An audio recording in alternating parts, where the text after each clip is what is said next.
And welcome back to Capitol Tonight. Well, Governor Andrew Cuomo made it clear from his inaugural address that his top priority is creating jobs, jobs, jobs.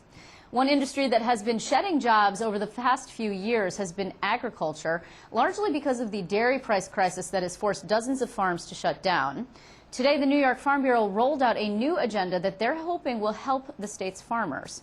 Joining us now from Rochester is to talk more about this agenda is Dean Norton. He is the president of the New York Farm Bureau. Dean, thanks very much for your time. Well, Liz, thanks for having me. It is good to see you. If you would just be so kind as sort of to give us a brief overview of this agenda. It's not a new thing for the Farm Bureau to do. The Farm Bureau, like so many other interests in Albany, lays out an agenda annually. Correct. Basically, our agenda is more looking at trying to cut the costs that our farmers have to deal with on a daily basis that are mandated from Albany. Is basically a good portion of our agenda, and also economic development. The governor, in his address during the campaign, it was, everywhere you went, he was all about economic development.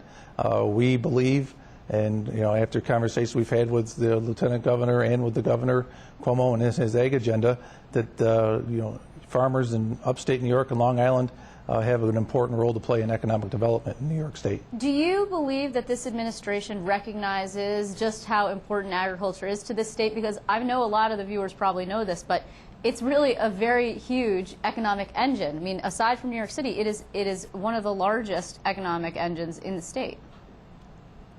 Outside of the metro area, New York City, as you mentioned, agriculture is the economic driver upstate and on Long Island in rural communities. It is farmers and agriculturalists and those processors and manufacturers that supply us those goods that we need. That's the backbone of rural New York.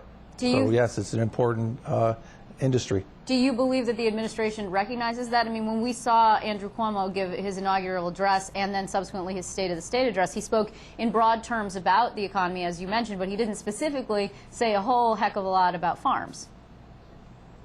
No, but he, during the campaign, he did put out his farm agenda, which was 168 pages of his thoughts and ideas on what he wants to do with agriculture in New York. We take that as a good sign. I also take it as a good sign that he believes agriculture is part of his economic development plan.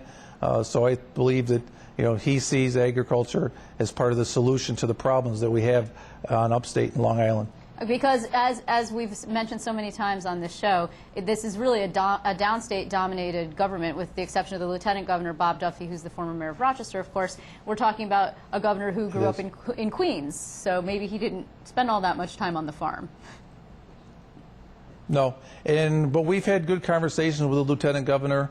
He actually, during the campaign, toured some farms in the North Country, down in the southern tier, as well as coming out to Western New York and touring farms out here.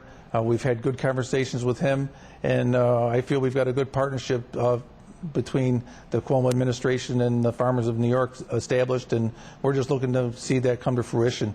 Well, one thing I did want to talk about in your agenda, which is really interesting, is that you're calling for the repeal of the MTA payroll tax. This is something that suburban areas are very interested in. Of course, our viewers in the Hudson Valley, I'm sure, understand. Long Island, it's huge, but not something that seems to be so obvious when it comes to farms. Why is it that this impacts farmers?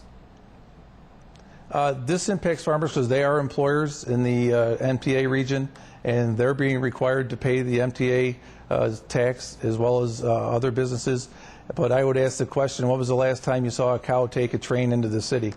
It's probably not something that you see. No. No. So what you're saying is they are unfairly being dunned, if you will, for a service that they don't use, farmers. I was, absolutely. Our farmers, they're on the farm working. They're not going into the city every day. They're not commuting into the city every day. But they're being asked to shoulder a part of the cost of keeping the transit system going. And we just find that to be unfair. Back in the prior administration, we tried to make that claim with them as well. but we're unsuccessful. So we're going to try again with the new administration. And what have you heard so far? I mean, the fact that the Senate is now controlled by the Republicans and the entire Long Island delegation is again in GOP hands must be good for you, is it not? Because obviously they want to try and keep the control of the chamber, and this MTA payroll tax was a big issue in the Long Island race where we saw Lee Zeldin win out on the end of Long Island there. Yeah. Yes, I think we have some very receptive ears in the state Senate. We've touched on the subject with the Cuomo administration, but not to a serious level yet. But it is something that we intend to move forward. Are you concerned in terms of the budget crunch? And I see that you're tailoring your agenda, which is smart, of course, to try and dovetail with the governor's agenda about the economic engine that the agriculture can be. But are you worried about budget cuts coming down the pike? Because it's clear that everybody's going to take a little bit of a haircut. Yes, we are. We have heard rumors. Certain programs that are in the budget now have been in for years are probably going to meet or be lined out of the governor's proposed budget. We're looking to see the entities such as the New York Farm Viability Institute. Well, we'd like to see them, have some increased funding. When the governor talks about economic development, the New York Farm Viability Institute is one of those tools that I think that could be used. But some of the other programs that have been mentioned, they're very important. If you look at a pro-dairy program or an IPM program, the dairy industry in the state of New York cannot afford to lose the pro-dairy funding that we get in the state of New York.